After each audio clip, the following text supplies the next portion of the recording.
እግዚአብሔርን ከማይፈራ አስመሳይ ጻድቅ እግዚአብሔርን የሚፈራ ኃጢአተኛ ይሻላል። እርግጠኛ ሆኜ ነው የምነግራችሁ።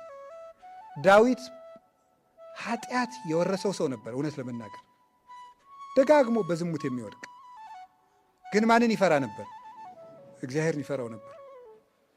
ወዲያው ኃጢአት ሰርቶ ጨንገር እንዳነሱበት ብላቴና አይኑ ብክን ብክን ብሎ ያለቅስ ነበር። እግዚአብሔርን ይፈራው ነበር። አንዳንድ ሰዎች ግን ተጠንቅቀው ነዋሪዎች ናቸው። ልባቸው ግን ከአንበሳ ይልቅ ይመራል፣ ደንዳና ነው። ከአንደበታቸው የሚወጣው ቃል ድንግጥ ያደርገኛል። እኔ እገሌ ሞተ ሲባል አሽሮታል እንኳን ደፋው ሲል ልቤ ስንጥቅ ይላል። እውነቴን የምነግራቸው አይባልም እንደዚህ። ምን አባቱን ጆሮውን ቢለው ኑሮ ይላል። ነውር ነው።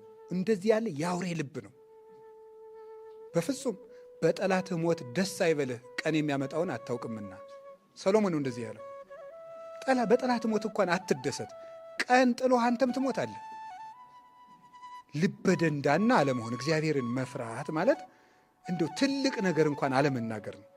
ትልቅ ነገር ልብ አፍን ይገልጣል። ከልብ ሞልቶ የተረፈውን አፍ ይናገራል ጌታ።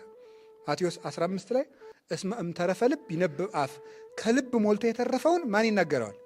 አፍ ይናገረዋል። አፋችን የልባችን ማሳያ ነው እና ጨካኝ ልብ አይኖራችሁ። እውነቴን ነው።